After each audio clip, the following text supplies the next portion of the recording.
Hi, I'm Emma Wilson, and my sister didn't just mock my apartment at her engagement dinner. She paraded me around like her cautionary tale in sensible shoes. Seated at the wobbly table by the kitchen door, not at the main party table. Before we dive deeper, tell me where you're tuning in from. And if this story touches you, make sure you're subscribed, because tomorrow I've saved something extra special for you. I was the family's what not to do poster child on her perfect night. They thought I'd smile through the humiliation, that I'd accept being the punchline to their success story jokes. But when her fiancé realized who actually owned the building, they were ridiculing. Everything they thought they knew about me crumbled faster than the overpriced dessert they couldn't afford. The invitation arrived on a rainy Tuesday afternoon. No text message heads up, no friendly call. Just cream-colored cardstock with gold foil lettering that probably cost more than my weekly grocery budget. For a moment, I thought it might be a wedding invitation from an old college friend or perhaps a fundraiser for the local animal shelter. Then I flipped it over and saw Vanessa's looping handwriting. Emma, engagement dinner at the summit next Saturday, 7 p.m. Come celebrate with us. Dressy casual. I put you at table 3. No, dear Emma. No, hope you can make it. Just a directive. An afterthought. Table 3. Not the family table, not with the close friends. Just table 3. I ran my thumb over the embossed lettering, feeling the indentation like a physical reminder of the gap between my life and hers. At least in her version of our story. I folded the card and slipped it under a magnet on my refrigerator, right next to the monthly maintenance schedule for the building. The irony wasn't lost on me as I glanced at my modest kitchen with its original cabinets and practical countertops. The place Vanessa called my starter apartment whenever she visited, speaking those words with the same tone people use for training wheels or learner's permit. The afternoon light filtered through my windows, catching on the collection of keys hanging by my door. Different shapes, different locks, different buildings. I had a lesson to teach at the community center that evening, a financial literacy class for women looking to invest in property. The room would be full of people eager to learn what Vanessa had never bothered to ask about. One of my regular students, Maya, was already waiting when I arrived, arranging handouts and setting up chairs. At 25, she reminded me of myself, 7 years ago, determined, practical, and utterly uninterested in appearances. Miss Wilson, she said, grinning as I set down my materials. I drove past that corner lot you mentioned on Hawthorne. The for sale sign just went up. I nodded, setting up my laptop. Already put in an offer yesterday, I said, watching her eyes widen with admiration. It needs work, but the foundations are solid. Maya tilted her head. Will you be at the ribbon cutting for the women's shelter renovation next week? The one your building fund sponsored? I didn't answer immediately. I opened my presentation and handed her a stack of worksheets. But inside, that familiar tension tightened. The one that appears whenever someone sees the real me while my own family looks right through me. Maya continued chatting as other students filtered in. My sister saw your name on the donor plaque and asked if we were related. She laughed. I told her I wish. The class filled quickly, women of various ages taking seats with notebooks. Ready. I taught them about leveraging equity, recognizing undervalued properties, and the patience required to build wealth gradually. Things my parents never understood, things Vanessa actively mocked. After class, I sat in my car in the community center parking lot, staring at the invitation on my passenger seat. The Summit was Portland's newest upscale restaurant, the kind with no prices on the women's menus and an exclusive rooftop section that required connections to access. It was exactly Vanessa's style. Maximum visibility, minimum substance. My phone rang. Diane Wilson. Mother. I took a breath before answering. Hi, Mom. Emma, darling, did you get Vanessa's invitation? Isn't it exciting? Her voice had that breathy quality it always took on when discussing my sister's achievements. "Yes, I got it," I said, keeping my tone neutral. "Table 3, I see." There was a slight pause. Well, yes. The family table was getting a bit crowded with Cameron's parents and his older brother's family. And you know how you get uncomfortable at those fancy events anyway. I watched a young couple walk across the parking lot, their fingers intertwined, laughing at something private between them. "Right. You'll need to wear something. Appropriate," she continued, her voice dipping into that careful tone she used when discussing my wardrobe. "Something like that blue dress from Cousin Melanie's wedding. Do you still have it?" "That was 4 years ago, Mom." "Well, something similar then. And maybe get your hair done? That natural look is fine for every day, but this is a special occasion at the summit." I closed my eyes briefly. "I'll figure something out." "Good girl." "Oh, and Cameron's family is very well connected. His father owns that big development company, Brooks Enterprises. They're looking at several projects downtown. Wouldn't it be wonderful if you could network a little? Maybe find a better position than that marketing job?" The irony almost made me laugh out loud. Almost. "I'll see what I can do," I said instead. After hanging up, I sat there longer than I should have, watching the sky darken over the Portland skyline. My chest felt tight, but not from sadness, from that strange mix of frustration and resignation that only family can produce. The kind that makes you feel simultaneously 16 and 60. The summit loomed ahead of me the following Saturday, all glass and modern angles against the evening sky. I parked my practical Honda Civic among the luxury vehicles and took a moment to check my reflection. I'd chosen a simple black dress, not the blue one from 4 years ago, with a single strand of pearls that had belonged to my grandmother. My hair was pulled back in a sleek ponytail, professional and clean. I didn't look flashy or expensive, but I looked like myself. That would have to be enough. The hostess checked her list when I gave my name. Ah yes, the Wilson engagement. Table 3. She led me through the main dining area, past the family table where Vanessa sat glowing in designer silk, past the friends' table where former classmates clinked champagne glasses, to a small round table near the swinging kitchen doors. 2 other guests were already seated, a distant cousin and his wife who looked equally confused about their placement. "Emma!" Vanessa spotted me from across the room, waving with her left hand strategically positioned to showcase her engagement. "Ring." She floated over, Cameron in tow, her smile fixed and bright. "You made it, and you look nice. Very sensible shoes." I kissed her cheek. "Congratulations, Vanessa." She beamed, turning to introduce Cameron. He was tall with the confident smile of someone who'd never had to wonder if he belonged in a room. Emma, finally, Vanessa's mysterious sister. I was beginning to think you were imaginary. "Very real," I replied, shaking his hand. "Congratulations on your engagement." "Thanks. Love your sister, even with all her warnings about the Wilson family curse of financial mediocrity." He laughed, clearly repeating an inside joke. "She said you're still working in that entry-level marketing position? At your age, that's commitment." Vanessa jumped in quickly. "Emma's always been the cautious one. Remember that apartment building I told you about? The one on Albright Street with the green awnings? Emma's been renting there for years. Refuses to move even though she could probably afford something less. Dated by now."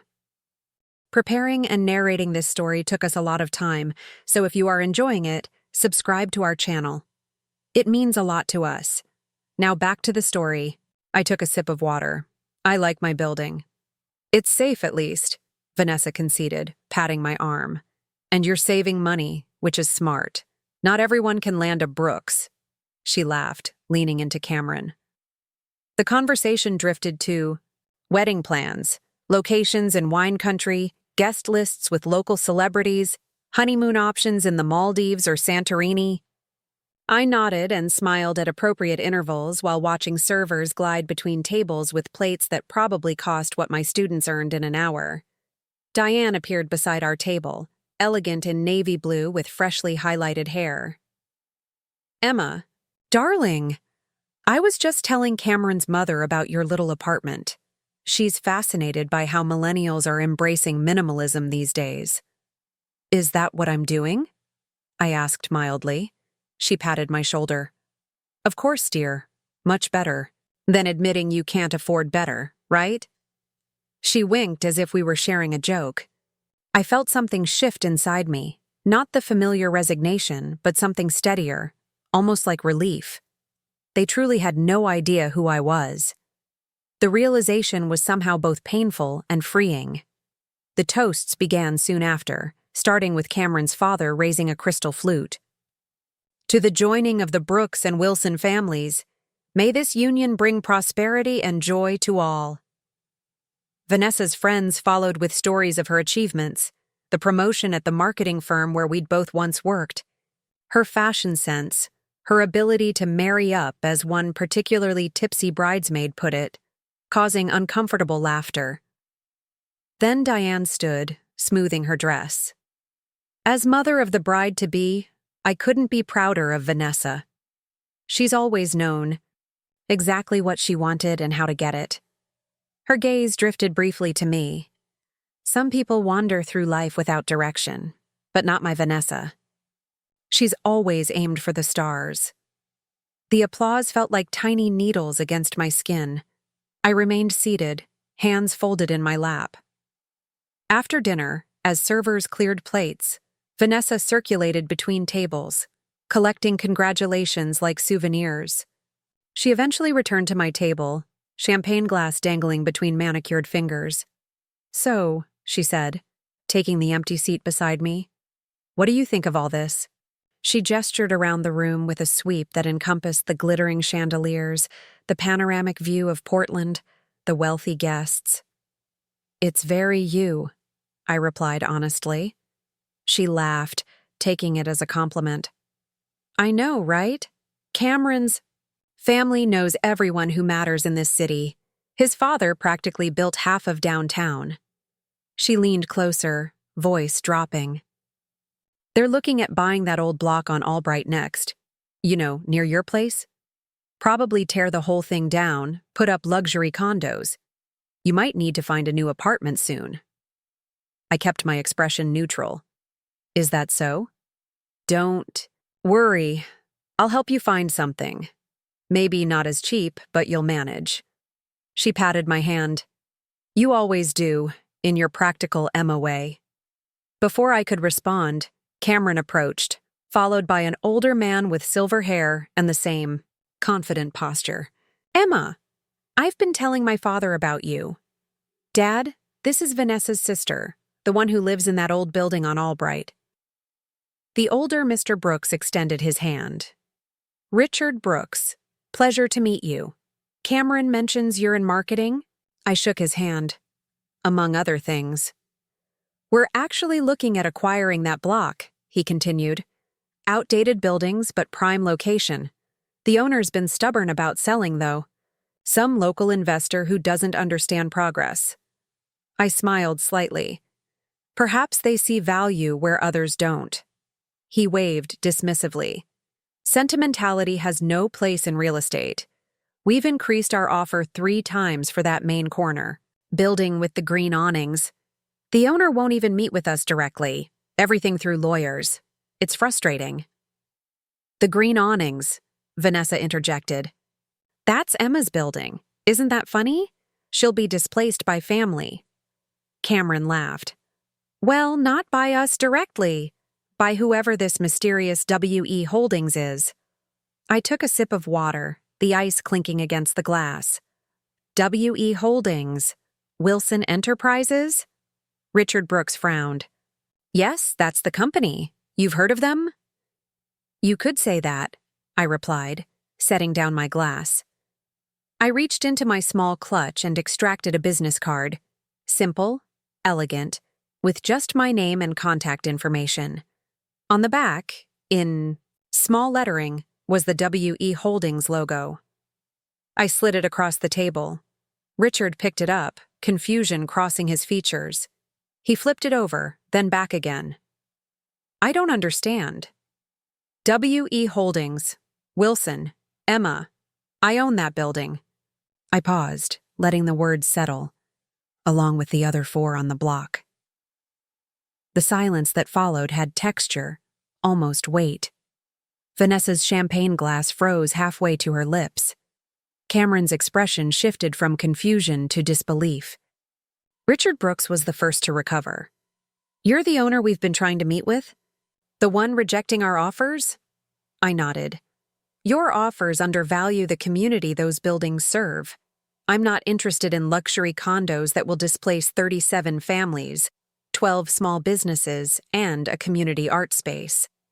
Vanessa's voice cracked when she finally spoke. You own buildings? As in, more than one? How is that possible? You're a marketing coordinator. I was a marketing coordinator 7 years ago. Before I bought my first property, renovated it, leveraged the equity, and expanded. I looked at her directly. I never corrected you because you never asked. You just assumed. Diane had approached during our conversation, drawn by the unusual tension. What's happening? Emma, what have you said? Cameron turned to her, his expression caught between shock and something like respect. Did you know your daughter is our holdout property owner? The one Dad's been raging about for months? My mother's face went blank. I don't understand. Emma owns real estate, Richard said slowly. Apparently quite a lot of it. Not possible, Diane shook her head. Emma has a little apartment. She's always been modest. I stood then, smoothing my simple black dress. I live in a building I own because I like being close to my investments. I dress practically because I value function over flash.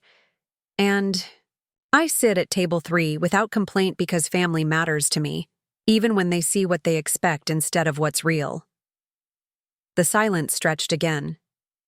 Around us, other guests continued their conversations, oblivious to the shift that had just occurred at our small table by the kitchen door. Richard was the first to extend his hand again. It seems we have business to discuss, Ms. Wilson. Perhaps in a more appropriate setting. I nodded. My office, Monday at 10. I'll have my assistant send the address. Vanessa's mouth opened and closed without sound. Her perfect engagement dinner narrative had just fractured, and she had no script for this unexpected scene. I gathered my clutch, preparing to leave. Cameron suddenly laughed, the sound genuine and surprised. So all this time, when Vanessa's been telling me to network with the building owners in Portland, I should have been talking to her sister? He shook his head, then looked at me with new eyes. You're her landlord. Those 3 words hung in the air between us.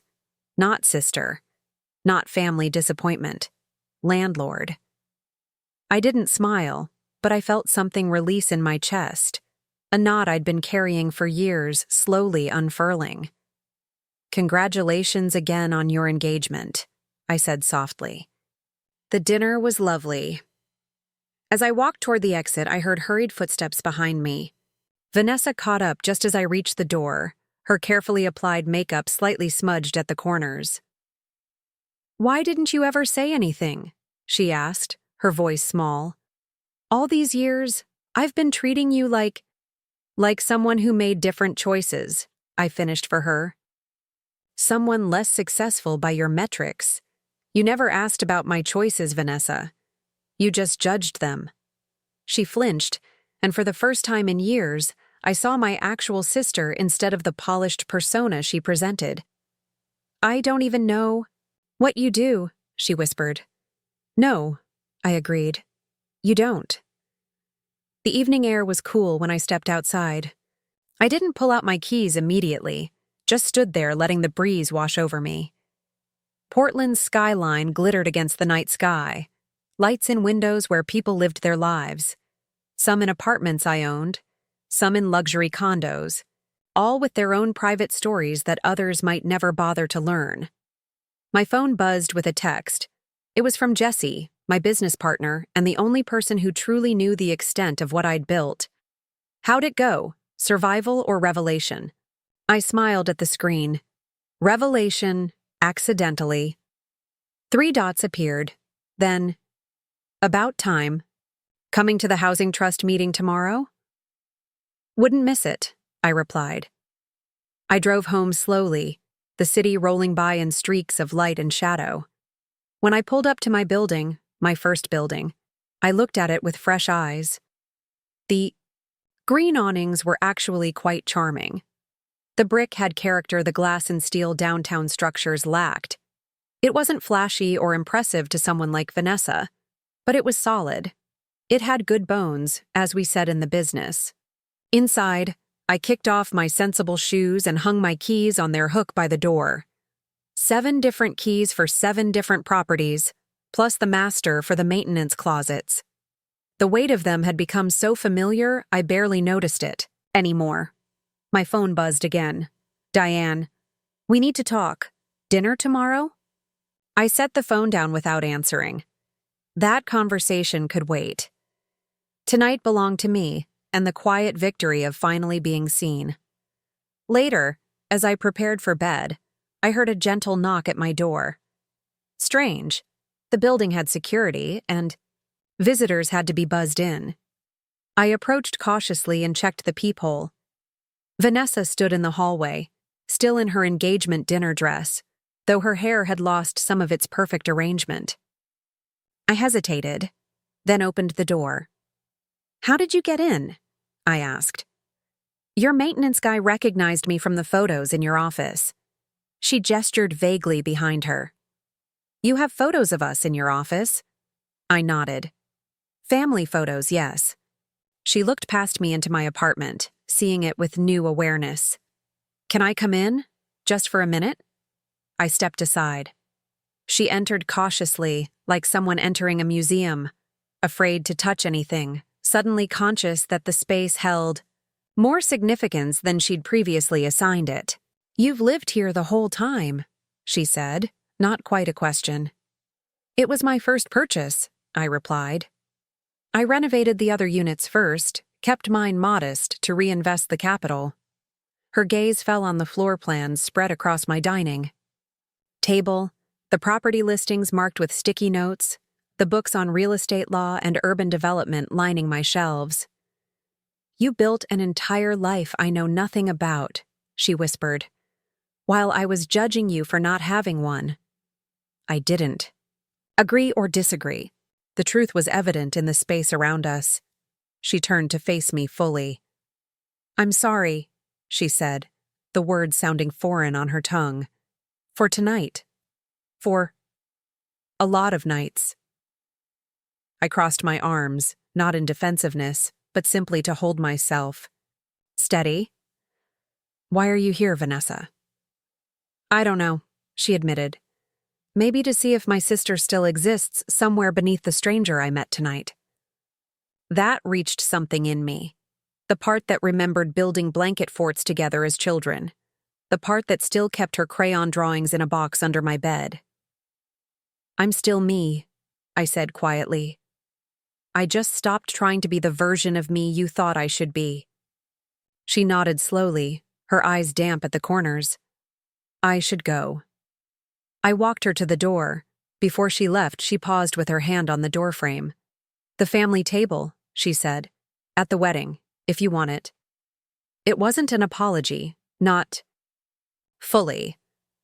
But it was an acknowledgement, and perhaps that was where healing began. After she left, I returned to my window overlooking the street. Below, Vanessa climbed into her expensive car, sat there for a long moment, then drove away. I watched until her taillights disappeared around the corner. My phone lit up with another message, this time from a number I didn't recognize. Cameron. Vanessa gave me your number. We should talk before Monday, not as potential business partners. As family. Family. The words settled differently now, with edges both sharp and soft. I placed the phone back on the windowsill and looked out at my city, the one where I'd quietly built something while they were busy not noticing. The pain of their perception hadn't fully dissolved, but it had transformed into something else. Something that felt surprisingly like freedom. The green awnings caught the streetlight, their color rich and vibrant against the night. I had chosen that color deliberately, years ago. Not because it was flashy or impressive, but because it was warm and welcoming. Because it was exactly what I wanted. And for the first time in longer than I could remember, that felt like more than enough. It felt like everything. The morning after the engagement dinner, I woke to sunlight streaming through my bedroom window and the persistent buzz of my phone vibrating against the nightstand. 3 missed calls from my mother, 2 from Vanessa, and 1 from Richard Brooks himself. Texts piled up beneath the call notifications, each one more urgent than the last. I set the phone aside without responding and padded into my kitchen. My apartment might be modest, practical, as I preferred to think of it, but the coffee maker was top of the line, a quiet luxury I allowed myself. As the rich aroma filled the space, I looked around at the home I'd created. Exposed brick walls. I'd carefully restored myself during those first months of ownership. Hardwood floors sanded and refinished on weekends while still working my marketing job. The dining table covered in property documents and investment portfolios, evidence of the life I'd built while my family was busy pitying me. My phone buzzed. Again. Jessie this time, with a simple message. Damage control or scorched earth? Either way, I've got coffee and bagels at the office. I smiled, replying with just 20 minutes. The morning air was crisp as I walked the 8 blocks. To our shared office space, downtown Portland was coming alive with Monday energy, commuters with travel mugs, shop owners unlocking doors, the occasional tourist already consulting maps. I passed 3 buildings I owned on the way, each one a chapter in my quiet success story. The corner cafe where I'd negotiated my second purchase over blueberry scones. The converted warehouse now housing a thriving art collective and 6 affordable apartments. The Victorian divided into starter offices for local nonprofits. Jessie was waiting when I arrived, true to their word with coffee and bagels spread across the conference table. They looked up from a stack of papers, eyes bright with curiosity. So, they said, pushing a sesame bagel toward me. You accidentally revealed yourself as Portland's most secretive property magnate to your family. How does it feel to be out of the real estate closet? I laughed despite myself.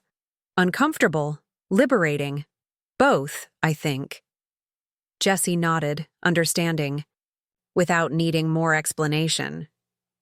We'd met at a real estate investment seminar 7 years ago, me fresh from my marketing job with savings burning a hole in my pocket, them with 3 generations of family property experience and a wicked sense of humor. When I purchased the Albright building, Jessie had been the one to walk me through the inspection, pointing out issues the seller had tried to conceal.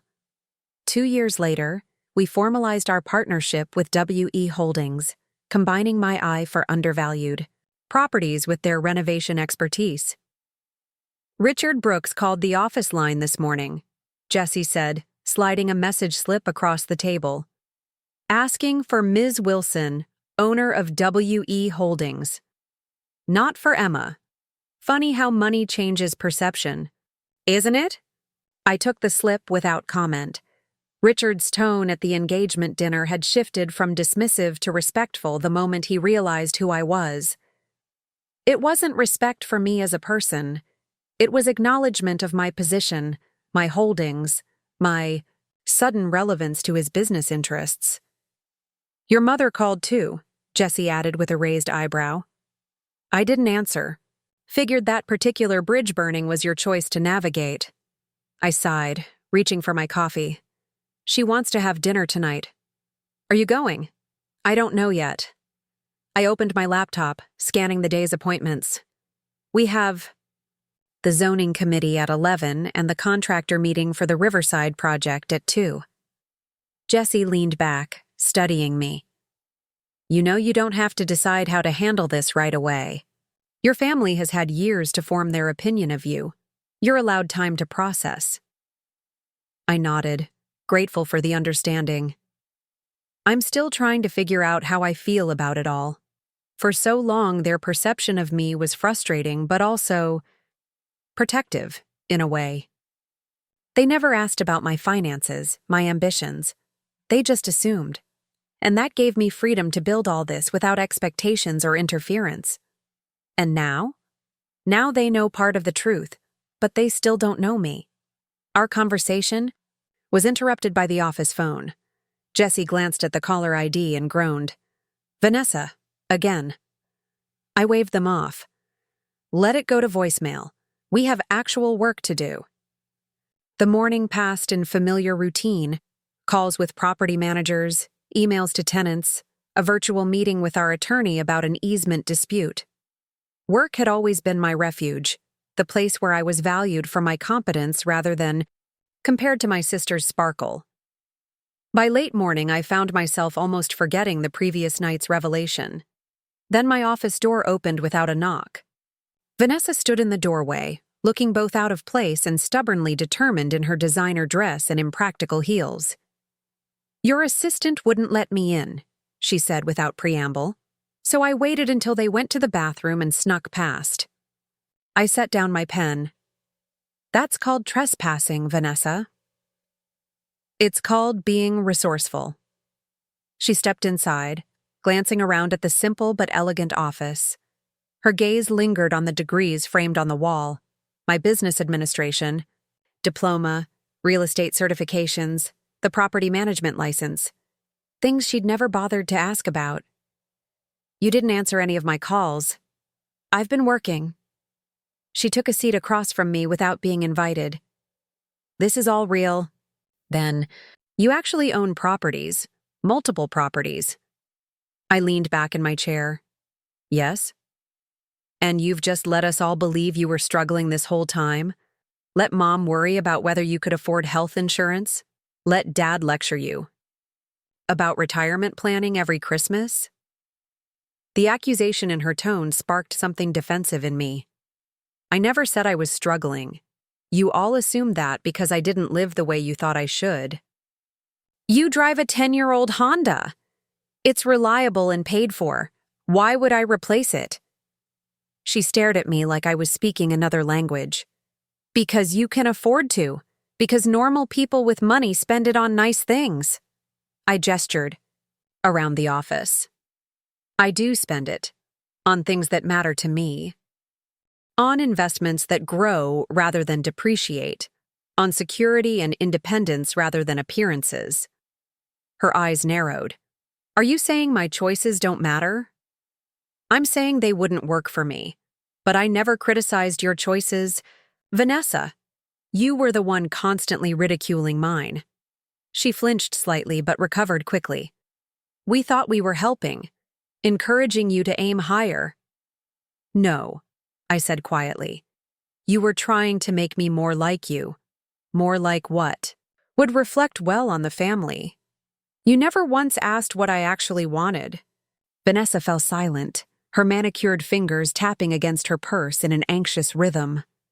Through the glass partition, I could see Jesse pretending not to watch our exchange while organizing client files.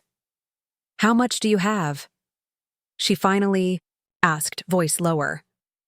I mean, how successful are you exactly? I considered the question.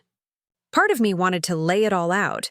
The dozen properties, the community development projects, the 7-figure net worth that had been growing steadily for years.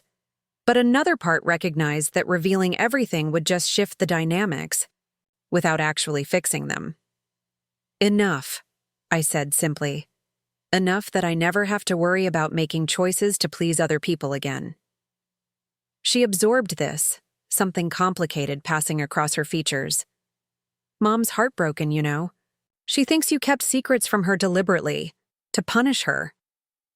I didn't keep secrets to punish anyone. I just stopped explaining myself to people who weren't interested in understanding. Vanessa looked down at her engagement ring, twisting it absently. Cameron can't stop talking about you. Suddenly, his father is interested in collaboration, opportunities instead of acquisition. It's like, you're the Wilson they're excited about now. There it was, the real reason for her visit. Not concern for hurt feelings or genuine interest in my life, but the shift in status her fiancé's family now perceived. I'm not interested in taking your spotlight, Vanessa. I never was. Then why reveal everything now? At my engagement. Dinner? I didn't plan to reveal anything. Your future father-in-law brought up my building, and I simply told the truth when directly confronted. Would you rather I had lied? She had no answer for that. Outside, Portland's perpetual spring. Drizzle had begun, soft raindrops trailing down the office windows and casting rippled shadows across the hardwood floor. The family dinner, she said finally. Mom wants you to come tonight. To explain yourself. I felt a flicker of the old pattern, the expectation that I would accommodate, apologize, make everyone else comfortable with my choices. But I wasn't that person anymore. Hadn't been for years, even if they hadn't noticed. I have plans tonight, I said. A meeting with tenants about community garden space on the roof of the Riverside property. You'd choose tenants over family? Her voice rose slightly, incredulous. I'm choosing commitments I've already made over last-minute demands. If Mom wants to talk, she can schedule time like anyone else in my life. Vanessa stood abruptly. This isn't like you, Emma. I looked at her steadily. That's the point, Vanessa. It is exactly like me. You just never knew who I actually was. After she left, Jessie appeared in my doorway with 2 mugs of fresh coffee. Sisterly bonding? Going well, I see. I accepted the mug gratefully. About as well as could be expected. She looked shell-shocked, like someone discovering their quiet pet goldfish was actually a shark the whole time. The analogy made me smile despite myself. I was never trying to be a shark. I just wanted to swim my own way. Jessie nodded toward my computer. Richard? Brooks moved his meeting request to 4 today instead of 10 tomorrow. Says it's urgent. Want me to push back? I considered it. No. Let's get it over with. But move it to the boardroom, not my office. Power play. I like it. The rest of the day moved quickly between meetings and site visits. I toured our newest acquisition, a former textile factory we were converting to affordable artist lofts, and met with the nonprofit partners who would manage the subsidized units. By late afternoon, I felt centered again, reconnected to the buy. Purpose that had guided my investment choices from the beginning. Richard Brooks arrived precisely at 4, looking more subdued than he had at the engagement dinner. Gone was the effusive development magnate, replaced by a cautious businessman in a conservatively tailored suit. I greeted him in our boardroom. Nothing ostentatious, but the reclaimed wood table and original artwork from local creators made a subtle statement about our values. Ms. Wilson, he began, setting a leather portfolio on the table. I appreciate you making time on short notice. I nodded, gesturing for him to sit. What can I do for you, Mr. Brooks? He cleared his throat. First, I owe you an apology for my assumptions at the dinner. I spoke carelessly about your properties. You spoke honestly, believing I wasn't in the room to hear it. That's actually more valuable information than a polite front. He had the good grace to look uncomfortable. Nevertheless, I misjudged both you and the situation. I didn't acknowledge the apology directly. You wanted to discuss business? Yes. He opened his portfolio, revealing architectural renderings. I'd like to revisit our proposal for the Albright Street block, perhaps with modifications that might address your concerns about displacement. I glanced at the drawings, the same luxury high-rise concept, now with a sliver of affordable housing tacked onto one edge. 15% affordable units isn't addressing displacement, Mr. Brooks. It's tokenism. His smile tightened. 20% then. and we'd give current tenants first right of refusal. At what rent increase? Market rate, of course, but that's still displacement, just with extra steps. I closed the portfolio and slid it back across the table. I'm not interested in selling the Albright properties. Not to you, not to anyone. Richard leaned forward, his business mask slipping to reveal genuine curiosity. May I ask why? These buildings are worth triple what you paid for them. Financially, it makes perfect sense to sell now. Finance isn't my only consideration. Those buildings house over 30 families, most of whom have lived there for years. They include small businesses that serve the neighborhood, not tourists or wealthy transplants. They create community. Community doesn't appreciate in value, he countered. It does to me. We regarded each other across the polished wood. Beyond the professional tension, I sensed he was reevaluating me personally, no longer as his future daughter-in-law's unremarkable sister, but as someone operating with a different value system than his own. Cameron seems quite taken with your approach, he said finally. He suggested we consider partnerships instead of acquisitions in that neighborhood. This was unexpected. What kind of partnership? Richard extracted another document from his portfolio. Development without displacement. We provide the capital for significant upgrades to your existing properties. You maintain ownership and ensure current tenants can stay. We share in the moderate rent increases that would naturally follow improvements. I didn't respond immediately, taking time to study the proposal. It wasn't terrible, not perfect, but not the corporate bulldozing I'd expected either.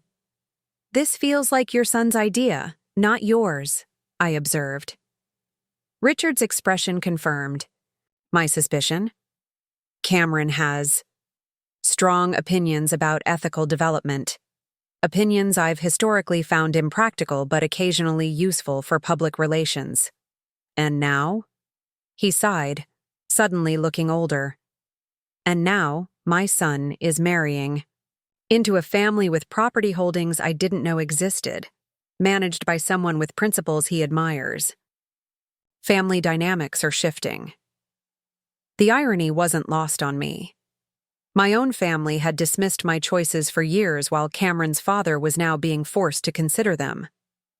I'll review your proposal, I said, neither accepting nor rejecting it outright. But I'll need documentation about exactly what improvements you're suggesting, projected rent increases, and guarantees for existing tenants. He nodded, seemingly relieved to be on familiar transactional ground. Of course. I'll have my team prepare detailed projections. After he left, I remained in the boardroom, watching the late afternoon light shift across the Portland skyline. Buildings caught the golden hour glow. Some mine, some his, all part of a city changing faster than many of its residents could afford. My phone buzzed with a calendar alert. Tenant meeting, Riverside Building, 7 p.m. I gathered my things, pushing. Thoughts of family drama aside to focus on the commitments that actually mattered to me.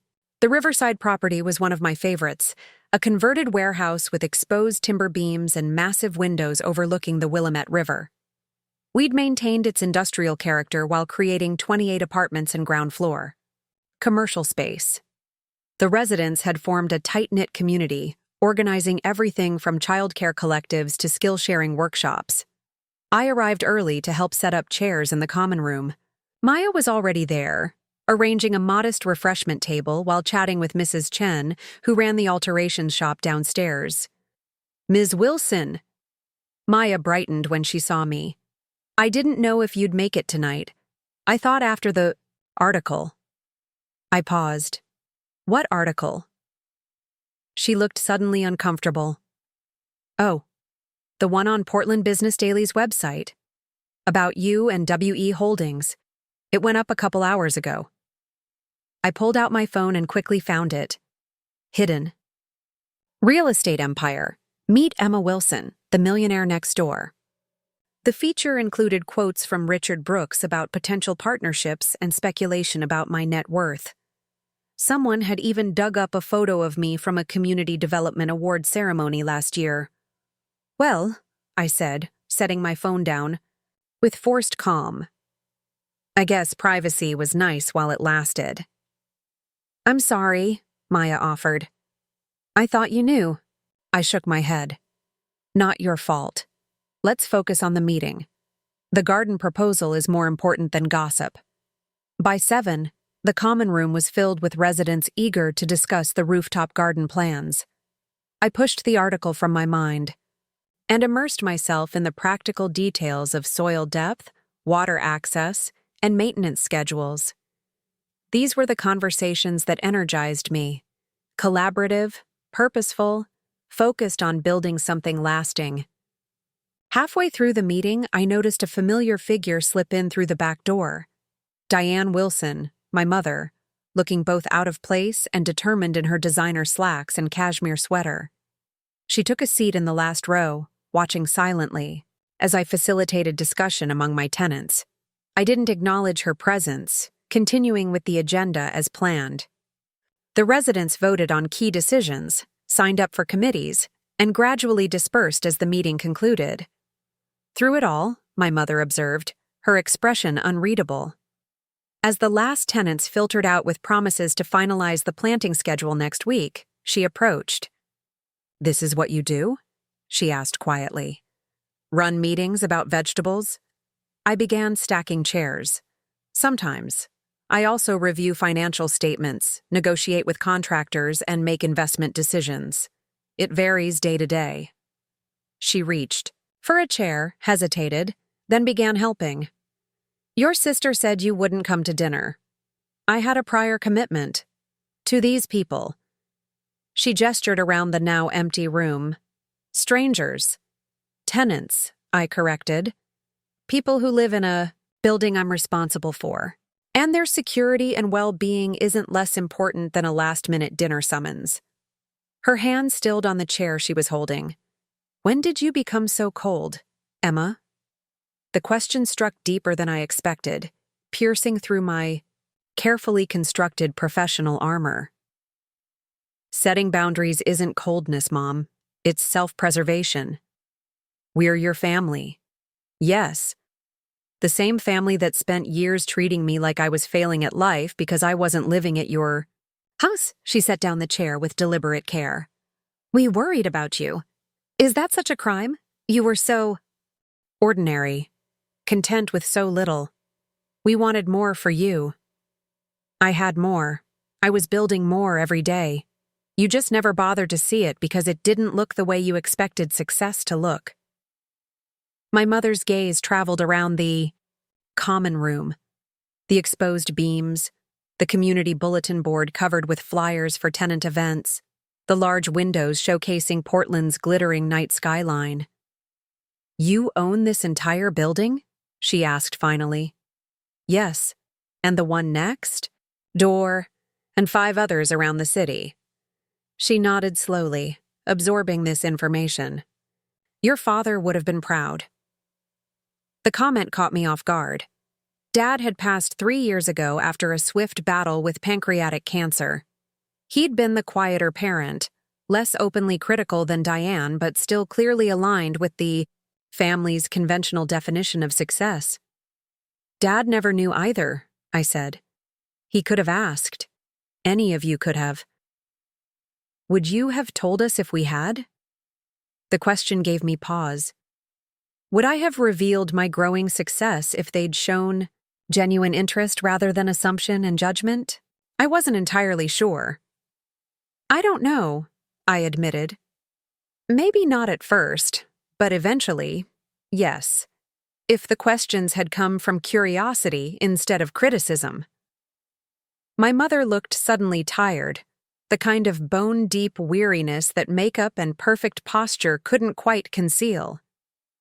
"The article mentioned you're worth several $1,000,000. The article exaggerated, but I'm comfortable. All this time," she gestured vaguely, "all these years of holiday dinners where we lectured you about savings accounts and career advancement, you must have been laughing at us." "I wasn't laughing, Mom. I was disappointed." That you couldn't see me clearly enough to wonder why I was content with choices you didn't understand. We finished stacking the chairs in silence. Through the windows, Portland's lights reflected on the river's surface, rippling and merging like alternate versions of reality. "Richard Brooks called me this afternoon," she said eventually, "asking about you, about our family background, as if suddenly it was relevant to his business interests." I could imagine exactly how that conversation had gone. Richard probing. For information. My mother initially flattered by the attention, then gradually realizing she had few answers about her own daughter's professional life. "What did you tell him?" "That he'd have to ask you directly." She straightened her sweater. "It was humiliating, Emma, to realize how little I know about my own child's life." For the first time, I felt a flicker of sympathy beneath my defensive walls. My mother's entire social identity was built on being perfectly informed, perfectly prepared, perfectly in control of the family narrative. My hidden success wasn't just surprising to her, it was fundamentally destabilizing. "I'm sorry. It was uncomfortable for you," I said, neither fully apologizing nor dismissing her feelings. She looked at me directly then. "Vanessa's wedding. Will you be there?" The question carried layers of meaning beyond the simple words. Would I participate in the family story again now that my role had shifted?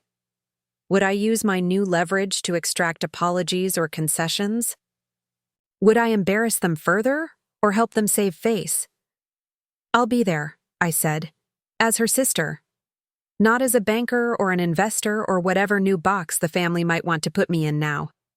Relief flickered across her features. "Thank you."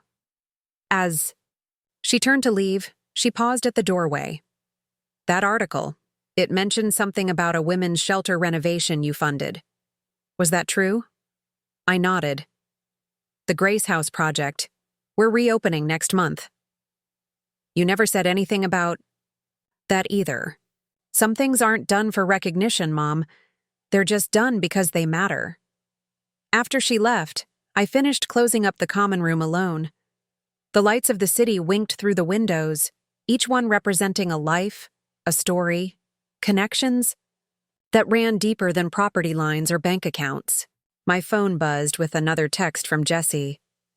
"Damage control in full swing. 3 interview requests already. How are we handling?" I smiled faintly at the question. How indeed? The carefully constructed separation between my personal and professional lives had collapsed overnight. In some ways, it was terrifying. The privacy I'd valued now compromised, the family dynamics forever altered. But beneath the discomfort lurked something else, a sense of lightness, of no longer carrying the weight of being misunderstood. "No interviews," I texted back. "But schedule the photographer for the Grace House opening. It's time to be visible, on our own terms." I locked the common room and headed upstairs to my temporary office in the building. There was still work to do. Tenant applications to review, contractor invoices to approve, the Brooks proposal to analyze. The life I'd built awaited my attention, now illuminated by unwanted spotlight but no less meaningful for the exposure. As I settled at my desk, I caught sight of my reflection in the darkened window. Not the family disappointment, not the secret success story, just Emma. Finally seen, for better or worse, exactly as I had chosen to be.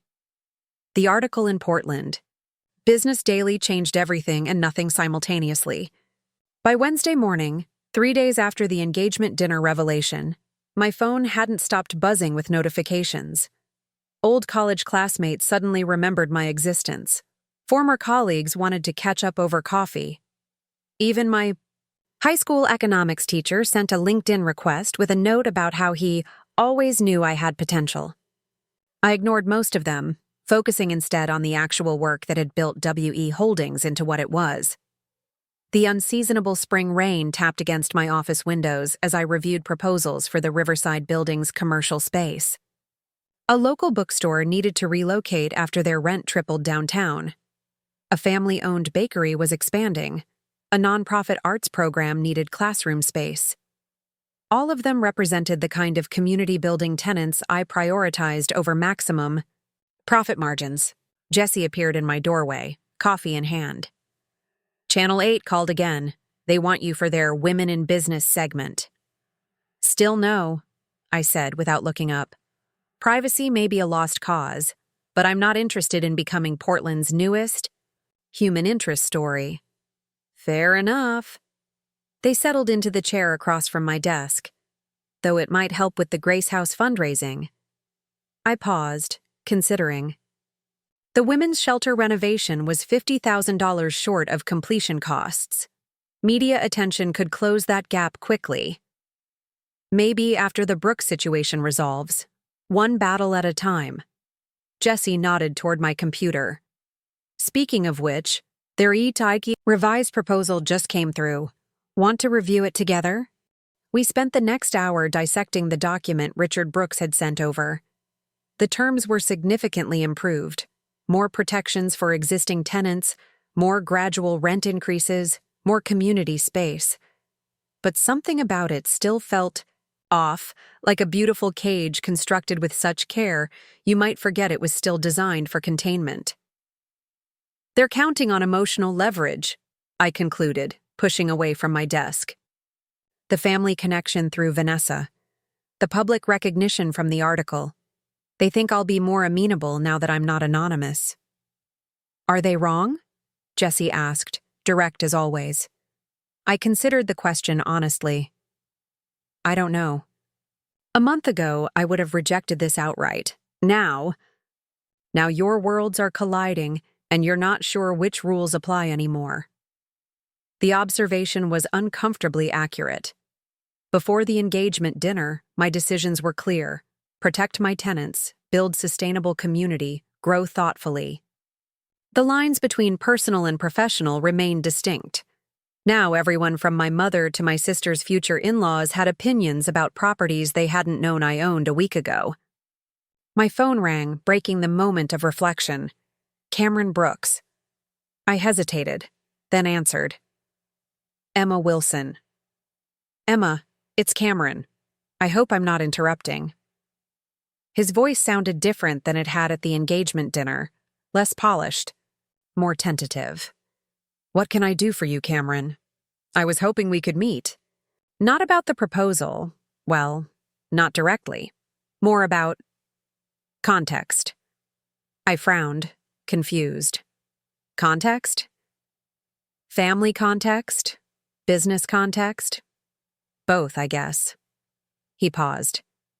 Look, I've been having some conversations with my father about development. Ethics that I've been trying to have for years. Suddenly he's listening, and I think it's because of you. I'd like to understand your approach better. The request caught me off guard. Cameron had seemed so aligned with his father's luxury development vision at the dinner. And your father knows you're calling me? No, he admitted. This isn't about negotiating. It's about figuring out where I stand in all this. Family business is complicated. I knew something about complicated family business. Riverfront coffee shop, 4 o'clock. I have 30 minutes. Thank you, I'll be there. After hanging up, I turned to Jesse. That was unexpected. The plot thickens, they replied with a raised eyebrow. Romeo seeking advice from the enemy camp? I rolled my eyes. Hardly. But it might be useful to understand the Brooks family dynamics better. Just be careful.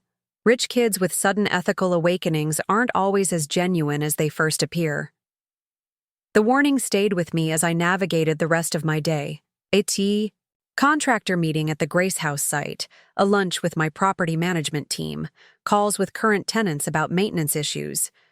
Throughout it all, I felt slightly off balance, like someone had rearranged the furniture in a familiar room. My professional identity remained solid, but the personal context around it had shifted dramatically. At 3:30, I walked to Riverfront. Coffee, deliberately choosing a public place for my meeting with Cameron. The cafe sat on the edge of downtown, Neither trendy nor touristy, just a solid local business with good coffee and a loyal clientele. I selected a table near the window where I could watch the rain pattern against the glass while keeping an eye on the door. Cameron arrived exactly at 4, looking less polished than he had at the engagement dinner. His hair was slightly damp from the rain, and he wore jeans with a button-down shirt rather than the designer suit I'd seen him in previously. He spotted me immediately and approached with a tentative smile. "Thanks for meeting me," he said, sliding into the seat across from me. "I appreciate you making the time." I nodded, studying him more carefully than I had at the dinner. Without the backdrop of champagne and congratulations, he seemed younger, less certain. "What did you want to discuss, Cameron?" He ordered coffee, when the server approached, then waited until she moved away before speaking. "I want to be straight with you. My father's proposal, it's better than anything he's offered community property owners before, but it's still ultimately about acquisition. He's just playing a longer game now." This wasn't surprising news. I assumed as much. "The thing is," Cameron continued, stirring his coffee without drinking it, "I've been pushing for a different approach to development for years. Community investment instead of displacement. Preservation instead of demolition. Dad's always dismissed it as idealistic and impractical. Until now? Until he met someone who'd been successful doing exactly that. You." He looked up, meeting my gaze directly. "Your portfolio is proof that ethical development can be profitable. I've been trying to make that case from inside Brooks Enterprises without much evidence. Now I have you." I raised an eyebrow. "You have me? That's presumptuous." He flushed slightly. "Poor choice of words. I meant your example, your business model. And why does this matter to you personally?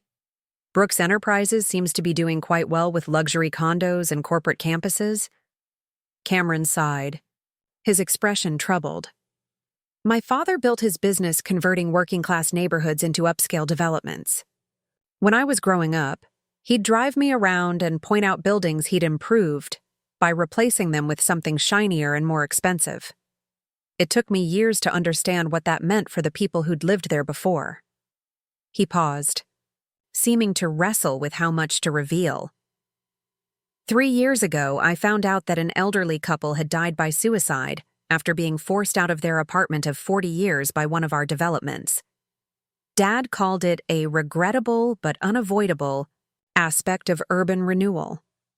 I've been trying to change our approach ever since. The story hit closer to home than I wanted to acknowledge.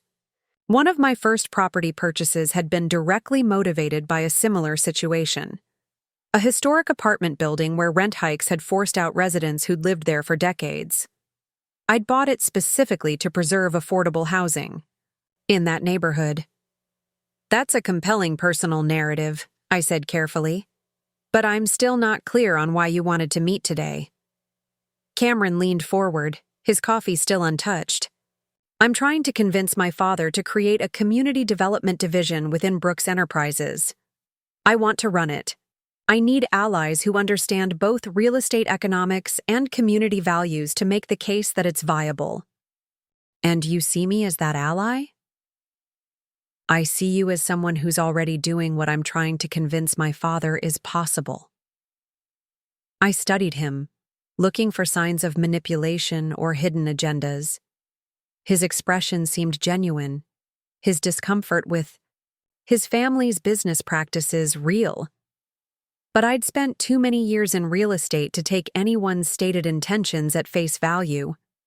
"What does Vanessa think about all this?" The question clearly caught him off guard. "Vanessa?"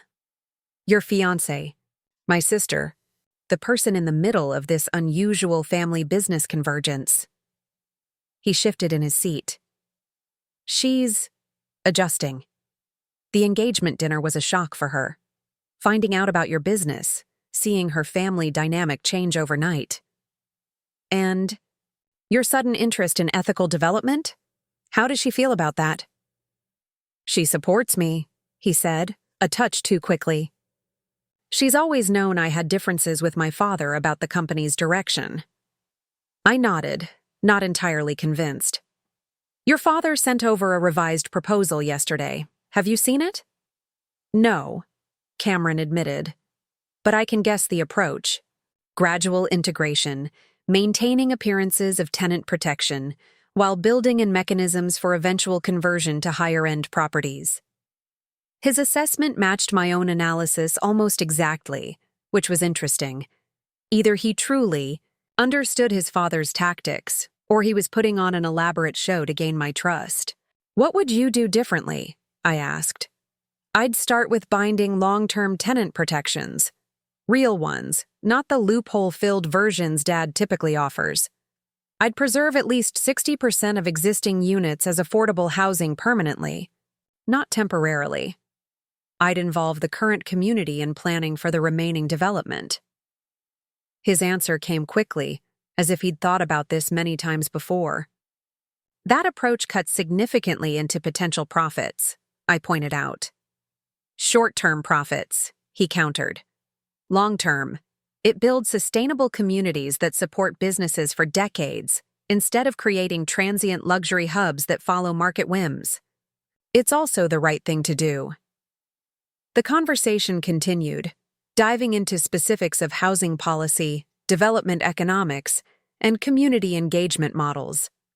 To my surprise, Cameron was well informed, citing research and case studies I was familiar with from my own work.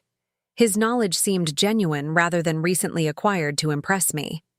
As our 30 minutes stretched to an hour, I found myself reassessing him. He wasn't just a privileged son rebelling against his father's business practices. He had clear ideas and principles that aligned remarkably closely with my own approach. Why are you telling me all this? I finally asked. What do you actually want from me? Cameron hesitated, then spoke carefully. 2 things. First, I'd like you to consider a true partnership, not my father's version, but one where WE Holdings and a new community-focused division of Brooks Enterprises collaborate on mixed developments that prioritize existing residents. And second, I need advice on navigating family expectations when your business values don't align with theirs. He looked down briefly. You've managed to build something meaningful despite your family not understanding or supporting it. I'm trying to do the same within a company that already exists. The parallel hadn't occurred to me before, but he was right. We were both trying to chart paths different from our family's expectations. Mine from the outside, his from within. I can't give you official business advice while your father and I are still in negotiations, I said, after considering his request. That would be a conflict of interest. His expression fell slightly. But, I continued, I can tell you that the hardest part of building something different isn't the business plan or the financing. It's maintaining your vision when everyone around you insists there's only one definition of success. Cameron nodded, something like recognition flickering in his eyes. That's exactly it. My father measures everything in profit margins and square footage values. Trying to introduce community impact metrics feels like speaking a foreign language to him. Find translators, I suggested.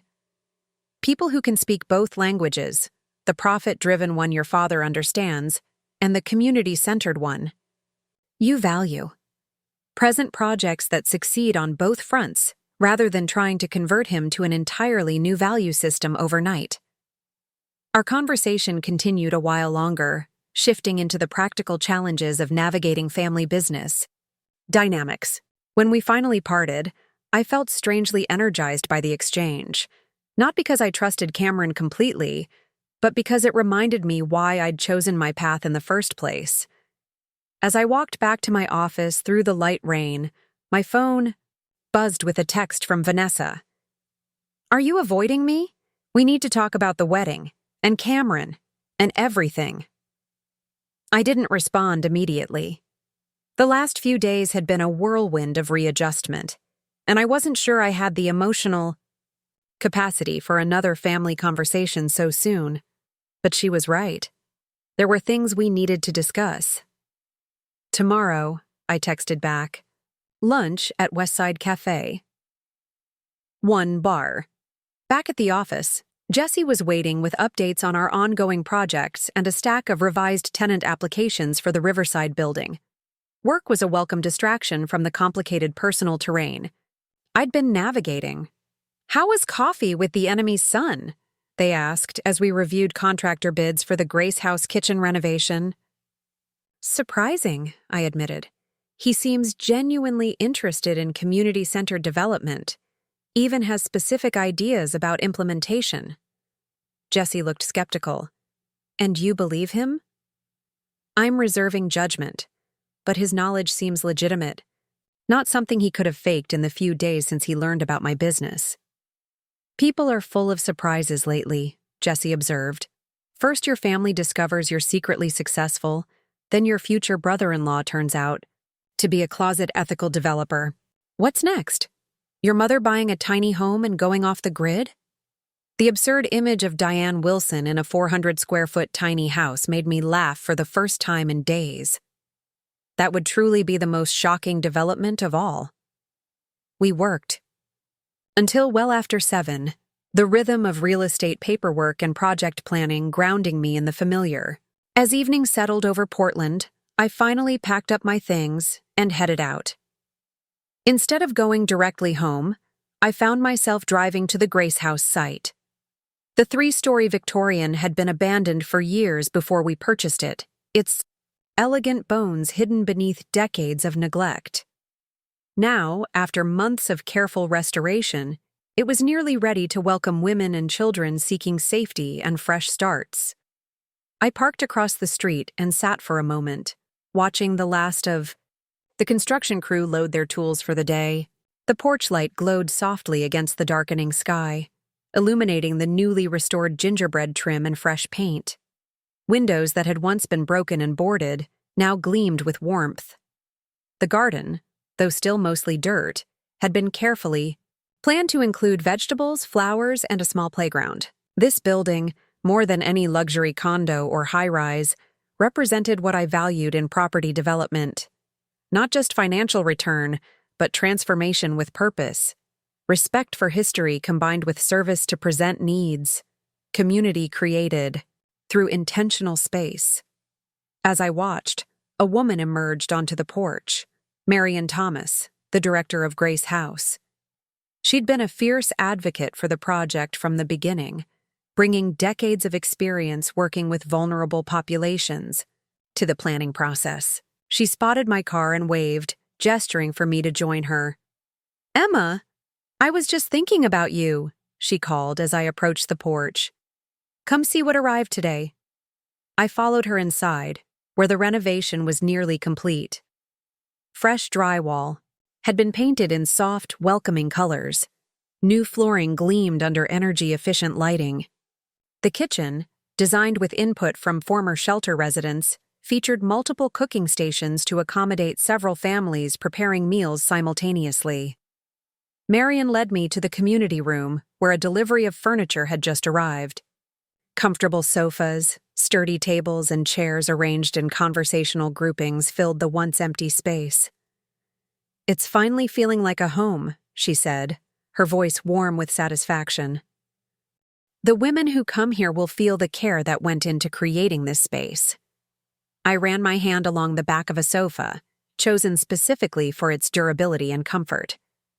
That was always the goal, a place that communicates worth and dignity through its design. "The article about you mentioned this project," Marian noted. "We've already received 3 new donation inquiries as a result." I nodded, still processing the strange ripple effects of my sudden public visibility. "At least some good is coming from all that exposure." "You don't enjoy the spotlight, do you?" she observed. "Not particularly. I prefer to let the work speak for itself." Marian studied me thoughtfully. "You know, many people with your resources would have slapped their name on the building and hosted a gala to make sure everyone knew about their generosity. Your approach has been refreshingly different." "I'm not interested in recognition," I said simply. I just want to create spaces that make a meaningful difference. We continued the impromptu tour, checking on last-minute details and discussing the upcoming opening. Throughout the building, I could see the careful balance of practical needs and human dignity we'd prioritized in every decision, from the security system designed to be thorough but unobtrusive to the private rooms that offered both safety and autonomy to residents. As we reached the front door again, Marion paused. I heard through the grapevine that Brooks Enterprises is suddenly interested in community development. Any connection to you? The question took me by surprise. Where did you hear that? Nonprofit circles talk. Someone mentioned Cameron Brooks is pushing for a new division focused on ethical urban development. It seemed like quite a coincidence, given the timing. I considered how much to share. We've had some preliminary conversations, nothing concrete. Marion's expression turned cautious. Brooks has a reputation, Emma. Richard Brooks has displaced more vulnerable communities than almost any other developer in Portland. Be careful about lending your credibility to what might just be a PR move. Her warning echoed Jessie's earlier skepticism. I'm proceeding with extreme caution, I assured her. But if there's an opportunity to influence one of the city's largest developers toward more ethical practices, isn't that worth exploring? Possibly. Just make sure you're the one doing the influencing, not the other way around. She squeezed my arm gently. Your work matters too much to be co-opted. The conversation stayed with me as I finally drove home, the city lights blurring slightly in the misty evening air. Was I being naive about Cameron's intentions? Was I letting family connections cloud my business judgment? Or was this a genuine opportunity to expand the impact of my approach to property development? When I reached my apartment, I found an unexpected package leaning against my door. No shipping label, just my name written in familiar handwriting. Vanessa's. Inside, wrapped in tissue paper, was a framed photograph I hadn't seen in years. Two young girls on a beach, maybe 8 and 10 years old, building an elaborate sand castle together. Vanessa and me, our heads bent close in concentration, focused on creating something that would inevitably wash away with the tide. A note was tucked into the frame. I found this while looking through old albums. Remember when we used to build things together instead of in competition? Maybe we could try that again. V. I set the photo on my kitchen counter and stared at it for a long time. Those girls had once been us, before success was defined, before paths diverged, before assumptions calcified into judgments. Back when we saw each other clearly because we hadn't yet learned to look through the distorting lens of expectation. Tomorrow's lunch suddenly felt more significant. Not just a necessary conversation about wedding logistics, but perhaps the beginning of something rebuilt on more honest ground. I texted Jessie a brief update about the Grace House progress, then set my phone aside and made a simple dinner. As I ate, I reviewed the Brooks proposal again, this time with fresh context from my conversation with Cameron. The document read differently now. I could see both Richard's strategic maneuvering and glimpses of what might be Cameron's influence in certain sections. After dinner, I pulled out a legal pad and began drafting my own counterproposal. Not a rejection, but a significant revision that would protect what mattered most while testing whether Cameron's apparent commitment to ethical development had any real support within Brooks Enterprises. Outside my window, Portland continued, its evening rhythms.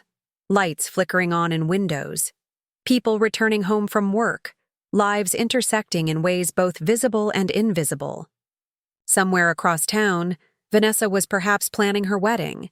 Cameron was possibly arguing with his father about business direction, and my mother was maybe finally seeing her younger daughter clearly for the first time. Meanwhile, I was doing what I'd always done, building something solid and meaningful, one careful decision at a time.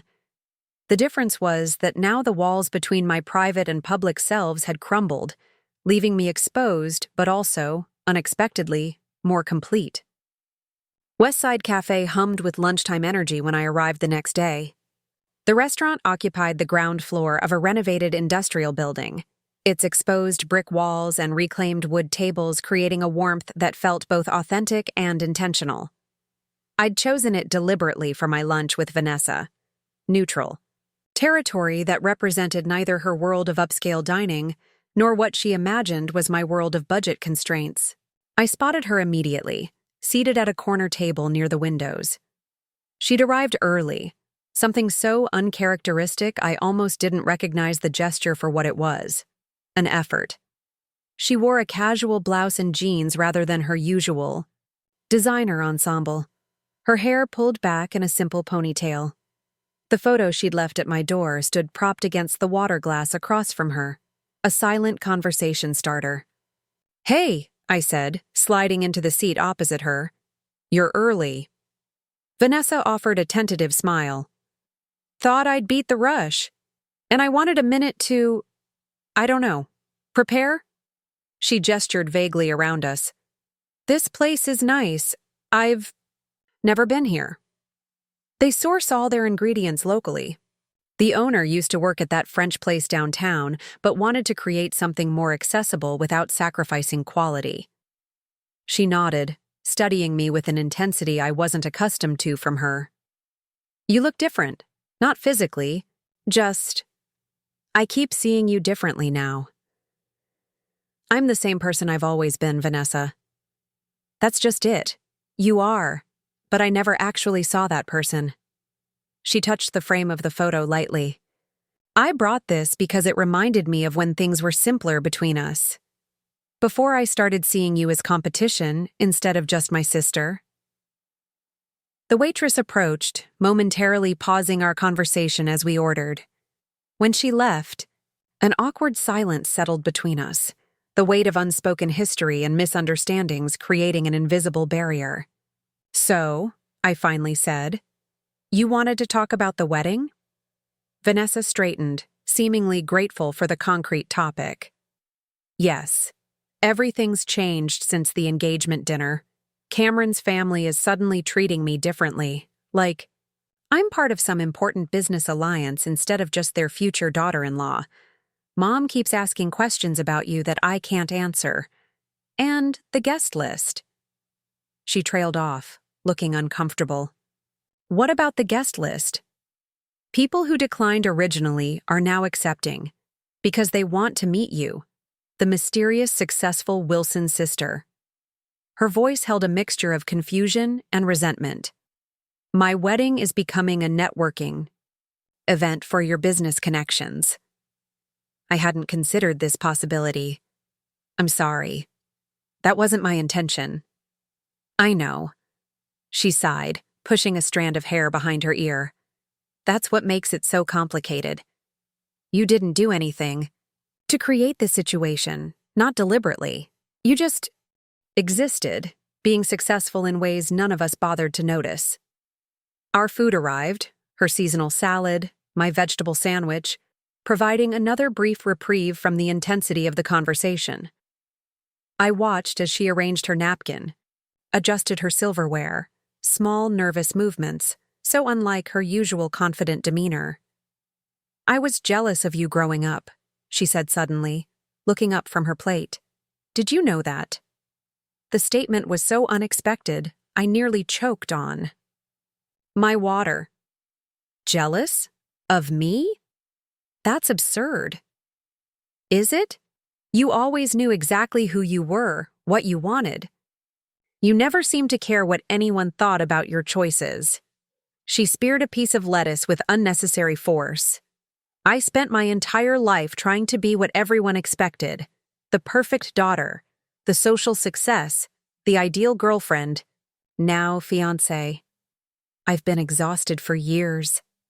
I set down my sandwich, studying my sister with new eyes. "Vanessa, you were Mom and Dad's golden child, the one who did everything right. I was the practical disappointment who wouldn't aim high enough." She laughed, but it held no humor. "Is that how you saw it?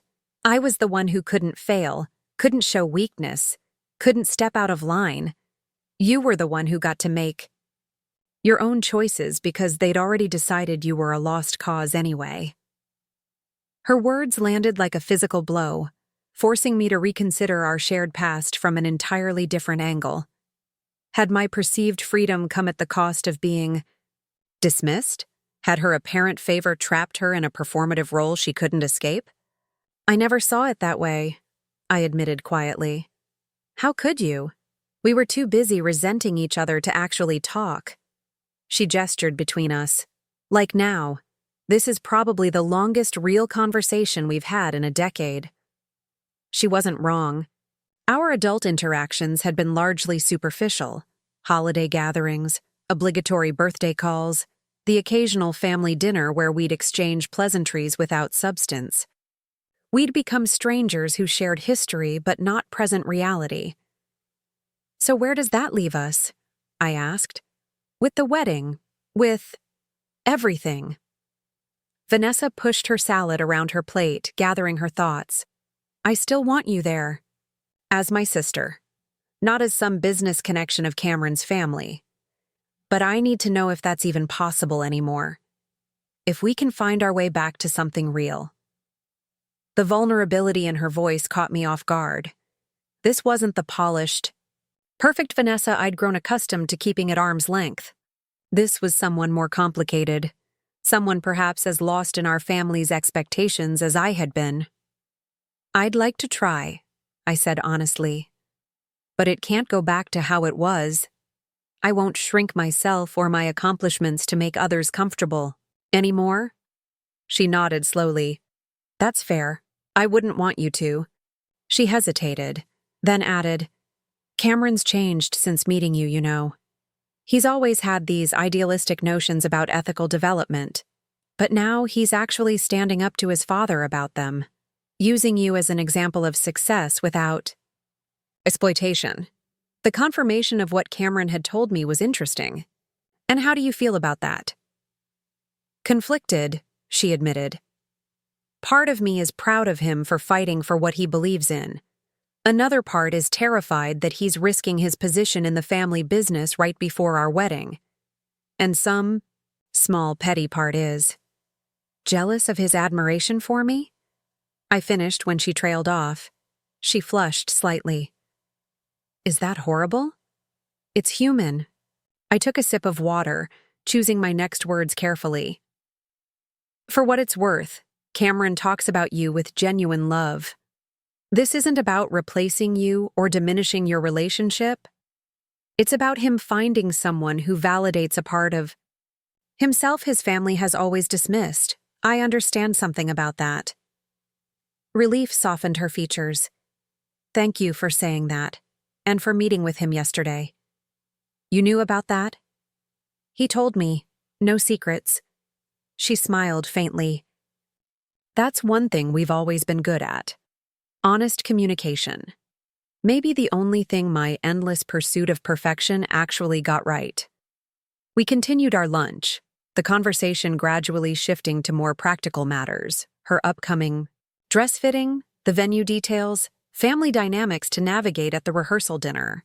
Throughout it all, I sensed a new quality in our interaction, a tentative authenticity neither of us had allowed before. As we finished our meals, Vanessa reached into her purse and withdrew an envelope. I want to ask you something. And please, be honest, not just polite. I raised an eyebrow, waiting. Would you consider being my maid of honor? I know it's last minute. I know we have years of tension to work through. But you're my sister, and I'd like to try rebuilding with something real. The request stunned me into momentary silence. The original maid of honor was her college roommate, a woman who appeared in all her social media posts and who had been planning the bachelorette party for months. What about Melissa? I asked. Vanessa looked down briefly. We had a falling out last week. After the engagement dinner, she made some comments about you and your sudden money. Suggested I should be asking for investment rather than sisterly support. She shook her head. It made me realize how many of my friendships are based on appearances rather than substance. I turned the envelope over in my hands, conflicted. Part of me was touched by the gesture and the vulnerability it represented. Another part worried this was a hasty reaction to recent revelations rather than a sustainable shift in our relationship. "I appreciate the offer," I said carefully, "but I'm not sure stepping into such a visible role last minute is the right move for either of us. It might just add more pressure to a relationship we're just beginning to rebuild." Disappointment flickered across her face, but she nodded. "That's fair. Too much too soon." "What if," I suggested, "I took a more active role in the planning? Not as the maid of honor, but as your sister. Actually involved, actually present. We could start there and see where it leads." Her expression brightened. "I'd like that. There's the menu tasting next week, and the final venue walkthrough." "I'm in," I said, surprising myself with how much I meant it. "Just tell me when and where." As we prepared to leave, Vanessa hesitated. "There's one more thing. Mom wants to host a family dinner this weekend. She says it's to clear the air, but I think she's still processing everything. She keeps asking questions about your business that I can't answer." The prospect of a formal family dinner focused on my newly revealed success made my stomach tighten. "Is this really necessary?" "Probably." Vanessa's expression was sympathetic. "She's trying, Emma, in her controlling Diane Wilson way, but still trying. She even asked if you'd prefer to host at your place instead of hers." That was unexpected, my mother relinquishing control of the setting. "I'll think about it," I promised, not quite ready to commit. We parted outside the restaurant with a slightly awkward but genuine hug. As I watched Vanessa walk toward her car, I felt a strange mixture of hope and caution. One conversation couldn't erase years of misunderstandings, but it was a start, a crack in the defensive walls we'd both constructed. Back at the office, I found Jesse engaged in an intense phone conversation, their expression unusually serious. They held up a finger as I entered, signaling me to wait. "Yes, I understand the urgency," they were saying. "Ms. Wilson will need to review the proposal personally, but I can confirm we're interested in principle." "Yes, tomorrow works for the site visit. Thank you." They hung up, turning to me with raised eyebrows. That was City Commissioner Reeves's office. Apparently, the Riverside District rezoning proposal has been fast-tracked, and they want WE Holdings involved in the planning committee. "Since when does the city actively recruit developers for planning committees?" I asked skeptically. "Since said developer was featured in Portland Business Daily as the ethical alternative to corporate development firms." Jesse pushed a folder across the desk. "They specifically mentioned your community-centered approach as aligned with the city's vision for equitable urban growth." I flipped through the folder, preliminary plans for rezoning the waterfront district where two of our properties were located. The proposal included affordable housing requirements, small business incentives, and green space allocations that aligned remarkably well with the approach I'd been advocating for years. "This is unexpected," I admitted. "It's political opportunism," Jesse corrected. "They're facing backlash about gentrification, and suddenly you're their poster child for responsible development. The question is, do we play along?" I considered the implications. On one hand, a seat at the planning table could give us real influence over neighborhood development that would happen with or without our input. On the other, being co-opted as the ethical face of a potentially problematic rezoning had its risks. "Let's do the site visit," I decided. "See what they're actually proposing before we commit to anything." Jesse nodded, making a note. "Smart. By the way, Richard Brooks called again. Wanted to know if you'd reviewed their revised proposal. I told him you were still considering it." "Keep him waiting another day," I said. "I want to finish my counterproposal first." The rest of the afternoon passed in a blur of meetings and project reviews. I was halfway through a contractor call when my assistant knocked lightly on my office door, an apologetic expression on her face. "Sorry to interrupt," she said when I covered the phone. But there's someone insisting on seeing you. Says she's your mother and won't take no for an answer. I sighed, wrapping up the call as quickly as possible. Send her in. Diane Wilson entered my office with the confident stride of someone accustomed to commanding attention. Unlike at the tenant meeting, she was now dressed in her usual polished style. Tailored pants, silk blouse, subtle but expensive jewelry. She took in the space with curious eyes, noting the framed property photographs, the architectural plans, the view of downtown Portland through the large windows. "So this is where you work," she said, her tone carefully neutral. "It's lovely." "Thank you," I replied, remaining seated behind my desk. "What brings you here, Mom?" She settled into the chair across from me, placing her purse precisely on the floor beside her. "I spoke with Vanessa after your lunch. She mentioned you might be willing to join us for dinner this weekend." I said I'd think about it. My mother nodded, her fingers lightly tapping the arm of the chair. "I'd like you to consider hosting at your home. Your real home, Emma, not the apartment above your first building." The request caught me off guard. "What do you mean, my real home? I'm not a fool, dear. If you own multiple properties worth millions, you clearly don't actually live in that modest apartment you've shown us all these years." Her tone held absolute certainty. "I understand why you kept the nicer place private, but I think it's time for honesty between us." I stared at her, momentarily speechless. Of all the responses I'd anticipated to my revealed success, this particular misunderstanding hadn't occurred to me. "Mom," I said slowly, "I do live in that apartment. It's my home. Has been for 7 years." She frowned, clearly unconvinced. "Emma, you don't need to keep up pretenses anymore. We know you're successful now." "Yes, I am. And I choose to live simply. The apartment is renovated exactly to my preferences. I can walk to most of my properties from there. It's in a neighborhood I love and am invested in improving." My mother's expression shifted from skepticism to genuine confusion. "But why would you live so far below your means? What's the point of success if you don't enjoy it?" The question was so perfectly emblematic of our fundamental disconnect that I almost laughed. "I do enjoy it, just not in ways you recognize as success markers. I enjoy financial security, meaningful work, time for volunteer projects, relationships with my tenants and community partners." "But surely you have other things. A vacation home, a boat, investments?" She seemed to be grasping for familiar indicators of wealth.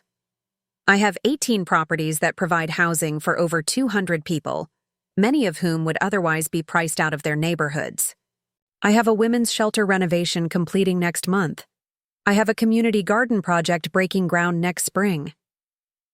I leaned forward. "Those are my investments, Mom. Those are my markers of success." She fell silent, studying me with an expression I couldn't quite read. After a moment, she reached into her purse and withdrew a small velvet box. "I brought this," she said, placing it on the desk between us. "It was your grandmother's. I always thought I'd give it to you when you arrived, so to speak. I just didn't recognize what your arrival would look like." I opened the box carefully. Inside lay a simple pearl pendant on a delicate gold chain. Elegant, timeless, valuable without being ostentatious. Exactly the kind of piece I would choose for myself. "It's beautiful," I said softly. "She was like you," my mother continued, her voice taking on a reminiscent quality I rarely heard. "Practical, careful with her choices. Everyone thought she was conservative with money because they had to be during the Depression. But even after, when your grandfather's business did well, she maintained that same mindfulness. I never understood it." I touched the pearl gently. "Did you ever ask her why?" My mother shook her head. "I was too busy proving I could have more, do more, be more, showing everyone we'd moved beyond necessity to choice." She sighed. It never occurred to me that her choices were deliberate rather than constrained. Like you never considered mine might be. She nodded, accepting the observation without defensiveness. I'd like to understand now, if you're willing to explain. Not just about the business, but about why you've chosen this path. The request felt sincere, perhaps the most genuine expression of interest my mother had offered in years. I'd like that, I said. And yes, I'll host dinner this weekend. At my apartment, my actual home. My mother smiled, a flash of relief crossing her features. Thank you. And Emma? I am proud of you. I just didn't know how to recognize what you were building because it didn't look like anything I'd been taught to value. After she left, I sat for a long moment with the pearl pendant in my palm. The weight of it felt both unfamiliar and right. A physical manifestation of heritage I hadn't known I shared, of values that had perhaps skipped a generation before finding resonance again. Jessie appeared in the doorway, eyebrows raised in silent question. Family reconciliation in progress, I explained. Complicated, messy, but happening. Sounds exhausting, they commented. Want to focus on something more straightforward? The Grace House final inspection is tomorrow morning. I welcomed the return to familiar territory. Perfect. I'll be there at 8. The rest of the afternoon passed in productive routine. Calls, emails, project updates that anchored me in the work that had defined my life, while my family remained oblivious. By early evening, I'd completed my counter-proposal to Brooks Enterprises, outlining terms that would protect existing residents, while allowing for thoughtful growth. I sent it to our attorney for review before heading home. My apartment welcomed me with its familiar comfort. The exposed brick walls I'd restored myself, the hardwood floors that creaked slightly in the same spots they had for decades, the large windows that framed Portland's skyline like living artwork. I moved through the space with fresh awareness, seeing it through my mother's imagined eyes. There was nothing pretentious about my home, but neither was it the Spartan existence she'd perhaps assumed from her limited visits. My furniture was quality, chosen for comfort and longevity rather than fashion.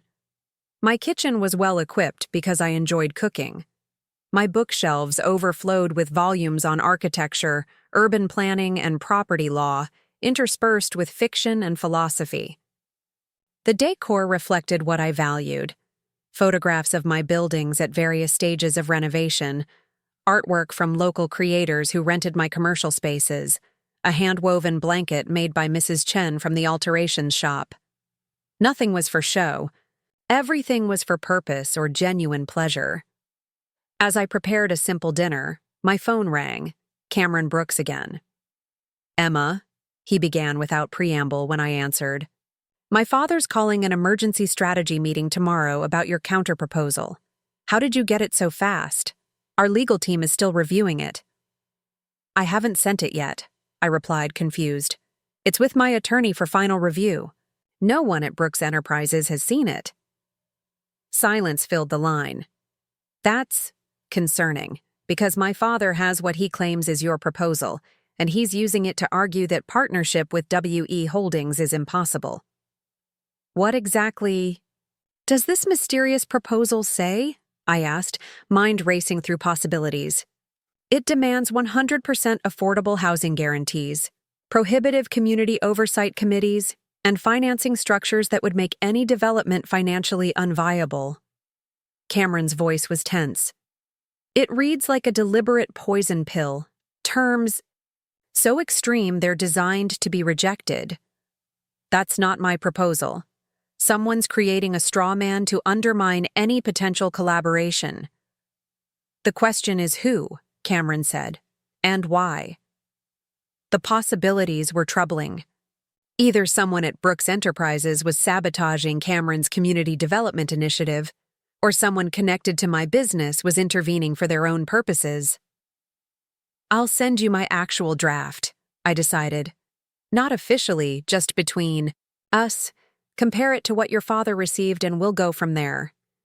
Thank you, he said, relief evident in his voice. I believed something was off, but confirmation helps. After sending the document, I sat at my kitchen counter, mind churning, with implications.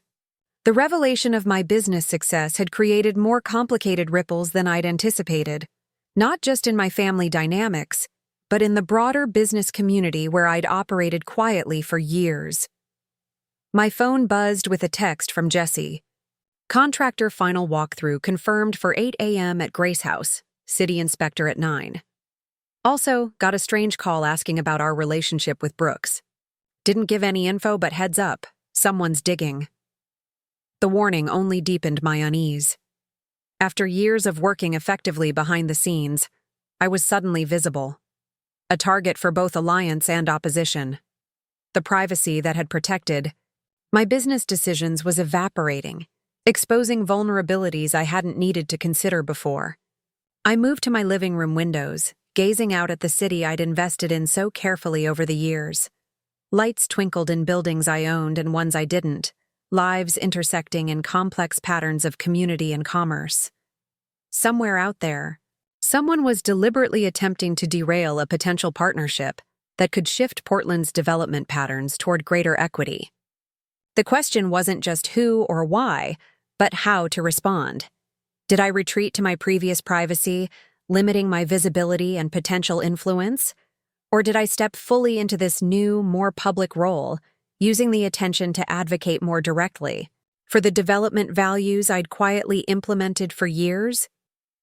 As I considered these questions, my gaze fell on the old beach photograph Vanessa had returned to me. Two sisters building something together, focused on creation rather than competition.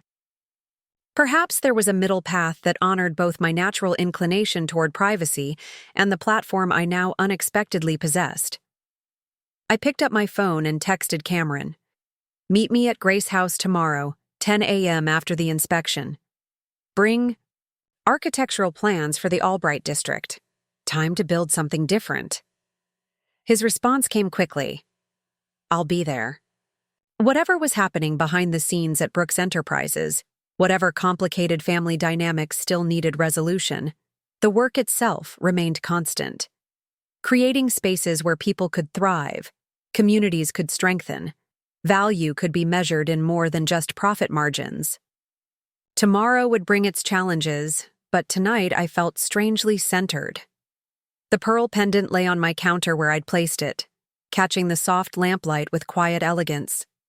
A reminder that sometimes values skip generations before finding their rightful continuation. A small bridge between past and future. I slipped the necklace on, its weight settling against my skin like an affirmation. Then I returned to my counterproposal, making final adjustments with renewed clarity about what I was building and why it mattered enough to defend. The morning light filtered through the stained glass windows of Grace House, casting jewel-toned patterns across the newly finished hardwood floors. I stood in the entryway with Jesse and the building inspector, watching as he made his final notes on the clipboard. The renovation had transformed the once-abandoned Victorian into a warm, welcoming sanctuary, exactly the vision we'd held from the beginning. Everything's up to code, the inspector confirmed, handing me the signed certificate. You're cleared to open. Beautiful work, by the way. Respectful of the original architecture while meeting modern needs. That was the goal, I replied, unable to keep the pride from my voice. Honoring what came before while serving what's needed now. After he left, Jesse and I walked through the rooms one final time, the communal kitchen with its multiple cooking stations, the children's playroom with windows positioned at both adult and child heights, the private bedrooms designed to offer dignity and safety to women rebuilding their lives. Every detail reflected a fundamental belief that beauty and functionality weren't luxuries but necessities for healing. We did good here, Jesse said, running their hand along a custom-built bookshelf. Whatever happens with Brooks Enterprises, remember we've been creating spaces like this for years. That can't be undermined by corporate politics. I nodded, grateful for the reminder as I checked my watch. Cameron would arrive soon for our meeting, bringing whatever complications and possibilities that entailed. He appeared precisely at 10, looking both professional and slightly harried in a button-down. Shirt and jeans, architectural plans tucked under his arm. His eyes widened as he took in the interior of Grace's house.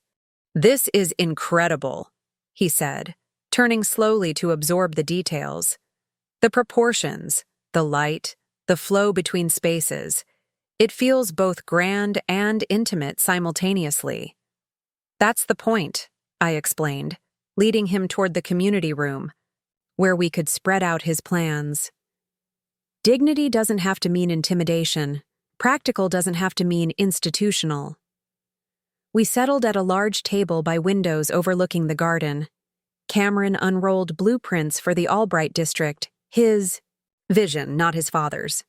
Where Richard's plans had shown luxury high-rises and upscale retail, Cameron's preserved existing buildings while adding thoughtful new construction that complemented, rather than overwhelmed, the neighborhood character. "This is what I've been trying to convince my father to consider," he explained, pointing to affordable housing allocations and community spaces. "Your counter-proposal aligned almost perfectly with this vision, which is why I was so confused by what he received." I studied the plans carefully.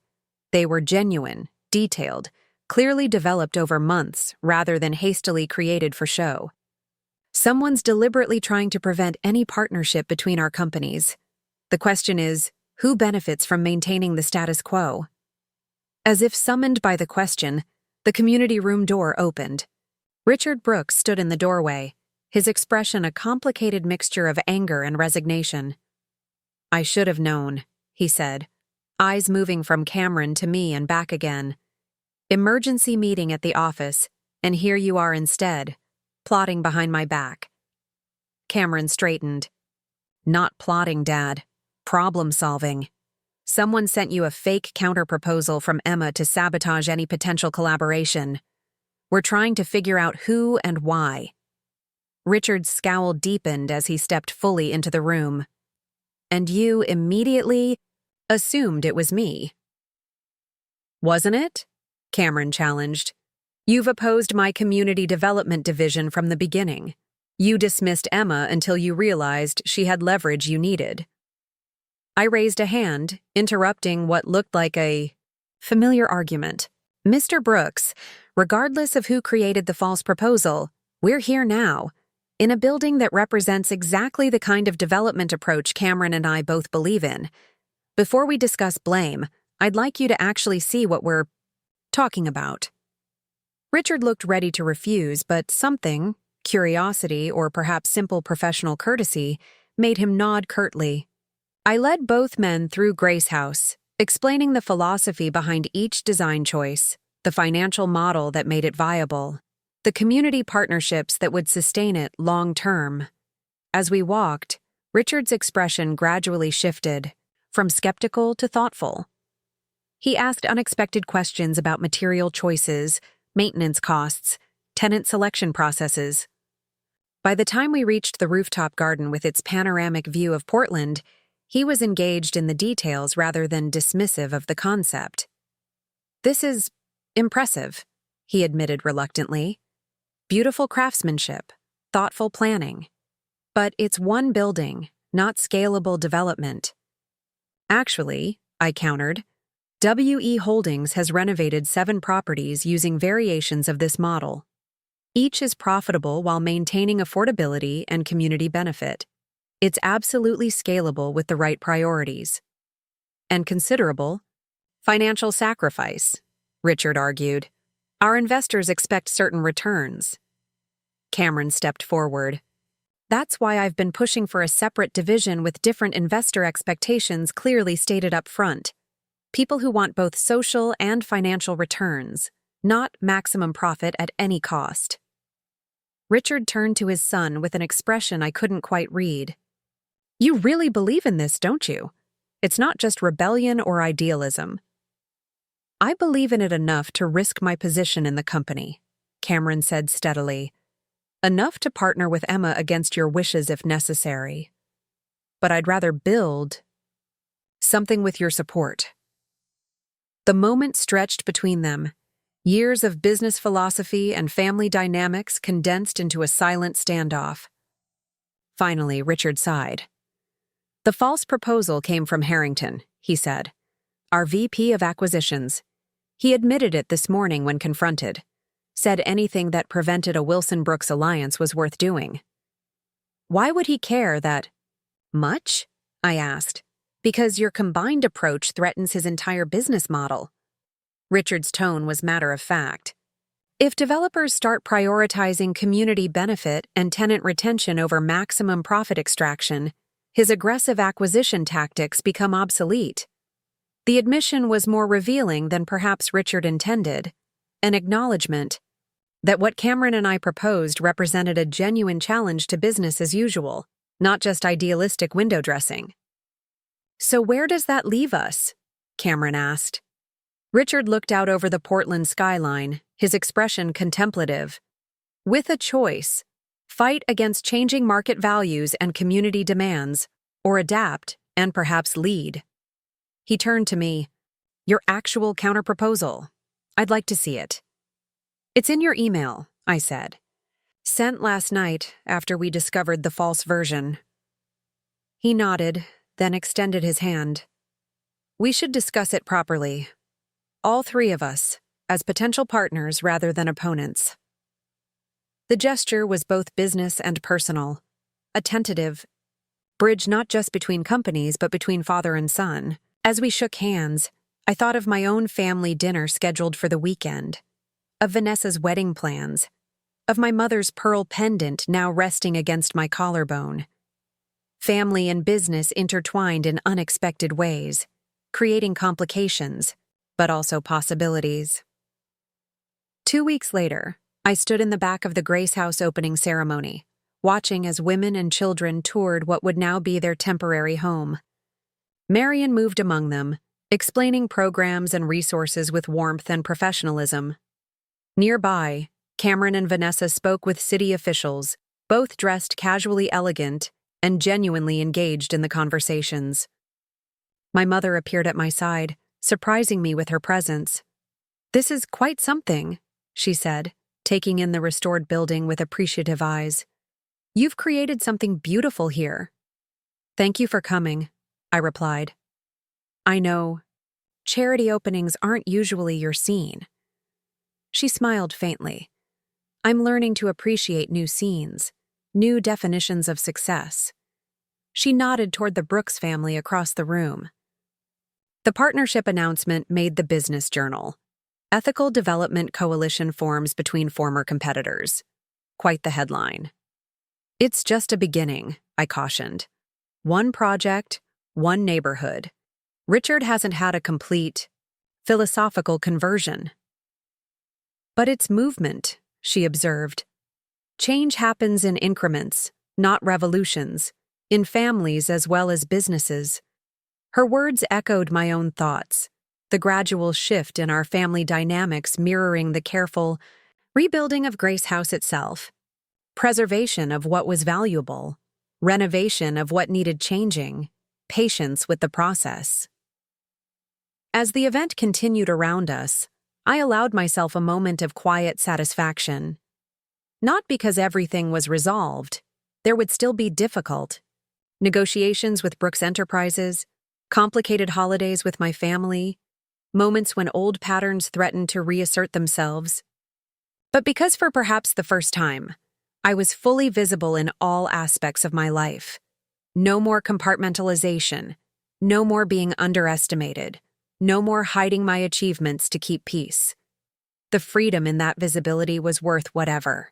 Complications came with it, worth the newspaper articles, the business adjustments, the renegotiated family relationships.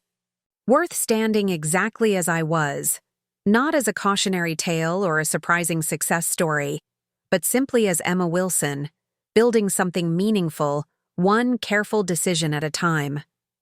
Up next, you've got 2 more standout stories right on your screen. If this one hit the mark, you won't want to pass these up. Just click and check them out.